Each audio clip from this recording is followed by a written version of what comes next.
আল্লাহ সুবহানাহু ওয়া তাআলা জান্নাত জাহান্নাম নির্ণয়ের জন্য কর্মটাকে বেছে নিয়েছেন, কর্ম দিয়ে মাপা হবে এবং সেখানে কার মর্যাদা কতটুকু বেশি হবে, কার শাস্তি কতটা বেশি হবে, সেটার জন্য আল্লাহ সুবহানাহু ওয়া তাআলা আমলকে দায়ী করবে। এবং আল্লাহ বলেছেন সেখানে তুমি আজকে পরিপূর্ণ বদলা পাবে। দুনিয়াতে যারা কর্ম করে না তাদেরকে সজাগ করার জন্য এই পয়েন্ট অত্যন্ত গুরুত্বপূর্ণ। সেটা কি? কিয়ামতের মাঠে বিচারে পরিপূর্ণ বদলা দেওয়া হবে। দুনিয়াতে আপনি জানেন মানুষ অনেক সময় অলস কেন হয়ে যায়, কর্ম কেন করে না?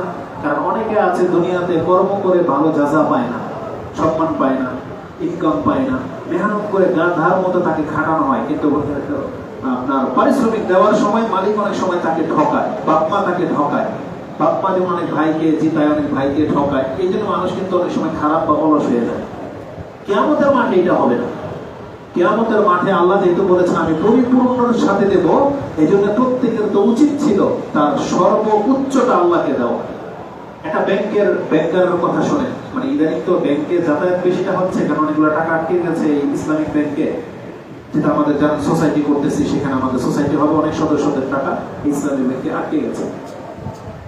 বাংলাদেশের রাষ্ট্রের নায়ক যারা হয় এরা যে কত নির্বোধ হয়, বা এরা যে আমাদের সাধারণ জনগণের মাথা নিয়ে যে খেলে, এই পয়সাওয়ালা লোকগুলা, নেতাগুলা, এদের যে কিয়ামতের মাঠে যে কি হবে।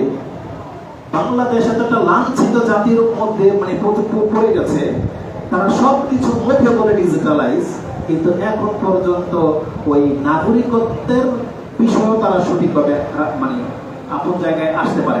দাবি তো বহু দূরের কথা। অ্যাকাউন্ট করেছেন আপনার এখানকার কোন একটা ব্যাংকে, ধরেন ইসলামী ব্যাংকে করেছেন, বা বাংলাদেশের বড় একটা ব্যাংকের নাম নিয়ে করেছেন, আপনার কোনো কারণে রাঙামাটি রাজশাহী গিয়ে আপনার এটা ট্রানজিটের দরকার পড়বে, আপনাকে সেখানে গেলে সে টাকা দিবে না, বলতেছে যে ব্যাংকের ব্রাঞ্চে করেছেন সেখানে যান। আচ্ছা বলেন এই কথাটা কেন বলবো?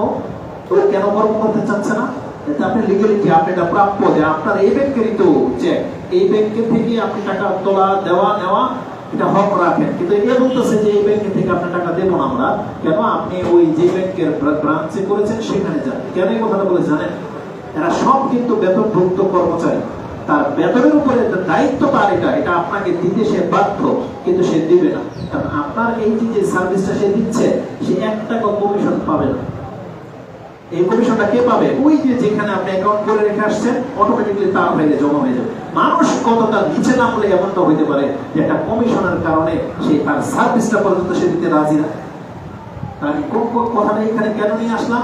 এটা এই জন্য নিয়ে আসছি, দুনিয়াতে মানুষ অকর্ম হয়ে যায় বা এই কর্মহীন হয়ে যায় সঠিক পারিশ্রমিক না পাওয়ার কারণে।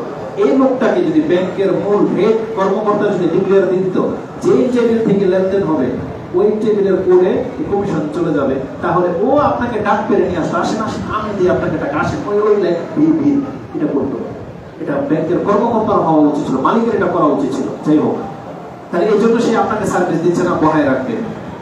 দ্বিতীয়ত হচ্ছে দুনিয়াতে আমরা কেন এই কর্ম করতেছি না? ধরেন অলস করে থাকে, ওই যে দেখে যে এই কাজটা করলে আমাকে অল্প টাকা বেতন দেওয়া হয়ে যেন করে না, অনেকেই করে নাকি। কিন্তু আল্লাহ সুবহানাহু ওয়া তাআলা জান্নাত জাহান্নামের ক্ষেত্রে আল্লাহ নিজে যেহেতু বিচারক, এবং আল্লাহ বারবার এই কথাটা আমাদেরকে বলেছেন, বান্দা তুমি ঠকবা না, তোমাকে পরিপূর্ণ বদলা দেওয়া হবে। এটা কেন বলা হয়েছে? কারণ দুনিয়াতে মানুষ ঠকে, দুনিয়াতে তার ন্যায্যতা সে পায় না, কিন্তু আল্লাহ বারবার বলেছেন তুমি আমার কর্ম করতে কিসে তোমার বাধা, যেটা আমি আল্লাহ তোমাকে ওয়াদা করতেছি তোমার পরিপূর্ণ বদলা তোমাকে দেওয়া হবে। এটা এমন একটা পয়েন্ট, এটা মনে রাখলে আপনার ইবাদত করতে কষ্ট হবে না, আপনার ইবাদত করতে আপনার অলসতা আসবে না। কারণ আমার 5 মিনিট, আপনারটা 10 মিনিট হবে যদি কথাটা মনে থাকে যে আমি যদি আল্লাহর সামনে আজকে 10 মিনিট দাঁড়ায় থাকি, তাহলে 10 মিনিটের নাকি আল্লাহ আমাকে কিয়ামতের মাঠে দিবে। তাহলে আপনার ওই সূরা ইখলাস দিয়ে নামাজ শেষ হয়ে যাবে না, আপনিও চাইবেন যে একটু 10 মিনিট কিছুক্ষণ রুকুতে আরেকটু থাকি, সাজদাতে আরেকটু থাকি। কেন? কারণ এটার আমি যদি একবার সুবহানা রাব্বিয়াল আলা বেশি করি, তাহলে আমার পাশের জনের থেকে আমাকে আল্লাহ নেকিটা বেশি দেবে। এটা আপনাকে মাথায় রাখতে হবে। এটা এমন একটা পয়েন্ট, আপনার মুখ থেকে প্রতিদিন কতবার সুবহানাল্লাহ আলহামদুলিল্লাহ আল্লাহু আকবার বের হচ্ছে, কতটা সাজদা আপনি জমিনে করেছেন, কত টাকা দান করেছেন। কোন ব্যক্তি কি এমন আছেন যে কাউন্ট করে রেখেছেন 40 বছরে? কেউ না। এটা আল্লাহ কি বলে জানেন? বান্দা তোমার চিন্তা করার কিছু নেই, এটা আমার দায়িত্ব, আমি আমার টিমকে রেডি করে রেখেছি। তুমি কোন দিন সুবহানাল্লাহ বলেছো সেটা তোমার আমল নামার মধ্যে আমি আল্লাহ লিখে রাখার ব্যবস্থা করেছি। কারণ আল্লাহর ওয়াদা এটা যে পরিপূর্ণ বদলা দেওয়া হবে। যদি এটা মিসিং হইতো তাহলে আপনার উপর জুলুম করা হতো, কিন্তু আল্লাহ এক চুল চেরা পর্যন্ত জুলুম হইতে দেবেন না। এই জন্য একটা টিমে রেখেছে ফেরেশতাদের, যারা ক্লার্ক, যারা রাইটার, তারা লিখে রাখে। এটা খুব সেনসিটিভ একটা ব্যাপার। এটা যেমন একটা সুসংবাদওয়ালা, এটা আমলকারীদের জন্য সুসংবাদ, তবে পাপীদের জন্য একটা চরম ধমক। কিন্তু এটা আজকে যারা আমরা লাগামহীন হয়ে গেছে, পাপের উপর পাপ করেই যাচ্ছি, এটা কিন্তু চরম ধমক। আল্লাহ বলেছেন আমি কিন্তু তোমার পাপের পরিপূর্ণ বদলা কিন্তু তোমাকে কিয়ামতের মাঠে দেব, যেটা আজকে অধিকাংশ মুসলিম সন্তানরা বলে গেছে। আল্লাহ সুবহানাহু ওয়া তাআলা এই কথাটাকে কিভাবে বলেছেন? আল্লাহ বলেছেন ওয়া আন লাইসা লিল ইনসানি ইল্লা মা সাআ, একটা মানুষকে কিছুই দেওয়া হবে না, তবে এতটা দেওয়া হবে যতটা সে করেছে। এটা ভালো মন্দ কিছু আল্লাহ বলে নেই। ও ভালো করলেও ভালো মূল্য পাবে, খারাপ করলেও খারাপের মূল্য পাবে। আমাদের কথা যেটা অনেক থেকে গেছে, যেটা আমরা বেশি সময় এখানে নেব না। তারপর আল্লাহ বলেছেন ওয়া আন্না সা'য়াহু সাওফা ইউরা, শুধু তোমাকে পরিপূর্ণ বদলা দেওয়া হবে এটাই বলা হয় নাই, বলা হয়েছে যে খুব শীঘ্রই তুমি তোমার কর্মের প্রতিফল তোমার স্বচক্ষে তুমি দেখতে পাবে, এবং সুম্মা ইউজজাহুল জাযাআল আওফা। আল্লাহ বলেছেন আমি তোমার কাছে পেয়ে যাবেন সূরা নাজম 53 নম্বর সূরা 39, 40, 41 নম্বর আয়াতগুলোতে। তার মানে এই পয়েন্টটাকে আপনাকে কেন স্মরণ রাখতে হবে যে আল্লাহ সুবহানাহু ওয়া তাআলা আমাদেরকে বলেছেন আমরা যা কিছু করি না কেন এটা আমাদের লস লাগবে না, এটার বদলা আল্লাহ আমাদেরকে দিয়ে দেওয়া হবে। মানে ধর্মের রূপ নিয়ে আমরা যা কিছু করি না কেন এটার একটা ফয়দা দুনিয়া এবং পরকালে আমরা পাবো, এটার ওয়াদা আল্লাহ করেছেন। একটু আগে যে কথাটা বলেছি যে আপনি যে আমি যে সুবহানাল্লাহ কবে কয়বার বলেছি, কয় টাকা দান করেছি, এটা যে আমি আর আপনি লিখে রাখি নাই, এটা আমরা যে ভুলে গেছি, এবং আল্লাহ যে লিখে রেখেছেন এটা তো কোরআনে ঘোষিত। কোরআনে আল্লাহ সুবহানাহু ওয়া তাআলা সূরা মুজাদালা 18 নম্বর সূরার 6 নম্বর আয়াতে আল্লাহ এটা বলেছেন। আল্লাহ সুবহানাহু ওয়া তাআলা বলেছেন ইয়াউমা ইয়াবআসুহুমুল্লাহু জামিআন, আল্লাহ সেই দিন প্রত্যেককে উঠাবে এবং ওয়ায়ুনাব্বিউহুম বিমা আমিলু, প্রত্যেক ব্যক্তিকে সেটা দেখানো হবে দুনিয়াতে জন্মের পর থেকে মৃত্যু পর্যন্ত সে কোথায় কি করেছে, এটা প্রত্যেককে দেখাবে।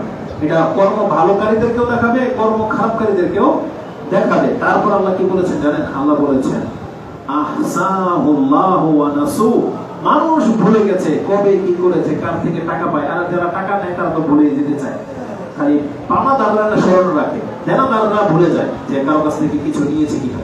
যারা পাপ করেছি পাপ করতে করতে ভুলে যায়, যারা জুলুম করে করে মানুষের একবারে পাহাড় করে ফেলেছি তারা ভুলে যায় তার কর্ম সম্পর্কে। এটা আল্লাহ বলছেন আহসাহুল্লাহ, আল্লাহ সেগুলোকে লিখে রাখার ব্যবস্থা করেছেন।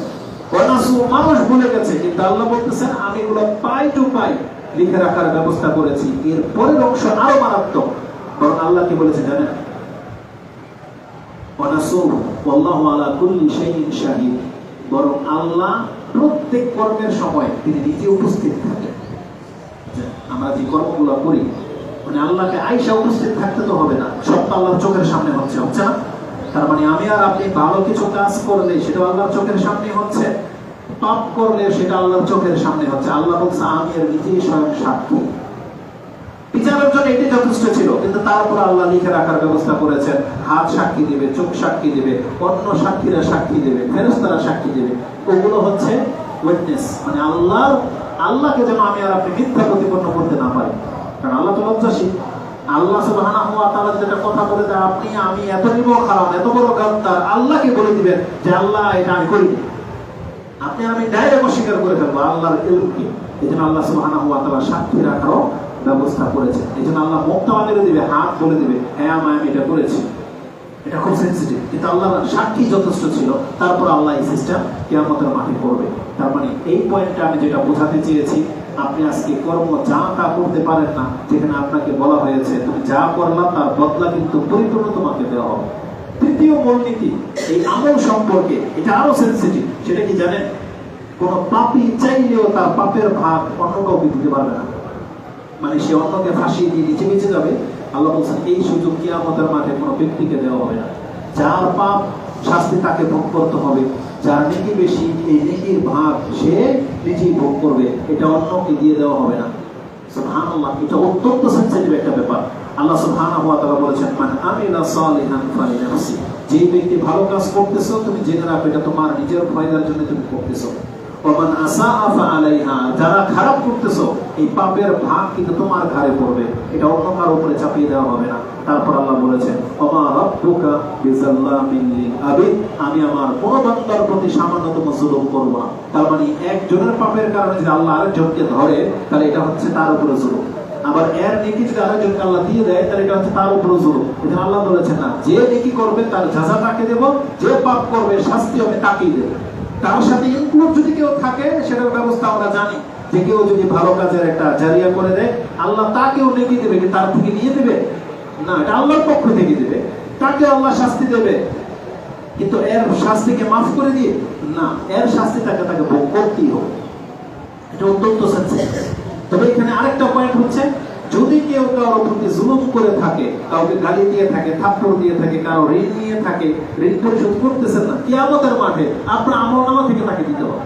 সেই ক্ষেত্রে আছে যে কেউ কাউকে হত্যা করেছে, ঋণ নিয়ে মরে গেছে, তাহলে তার পাপের বোঝা আপনার ঘাড়ে চাপানো হবে, কিন্তু আপনার শাস্তির বিচার কিন্তু আপনাকে হবে।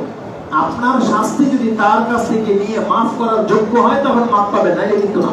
কিন্তু আপনার পাপের শাস্তি আপনাকে পেতেই হবে, আর তার পক্ষ থেকে যদি নেকি এনে আপনাকে উদ্ধার করার মতো অপশন পাওয়া যায় তাহলে সেটা আল্লাহ করবে। কিন্তু এই রকমের সিচুয়েশন আপনি নিজেও বুঝেন, এখানে চালাকি করার কোনো অপশন নাই।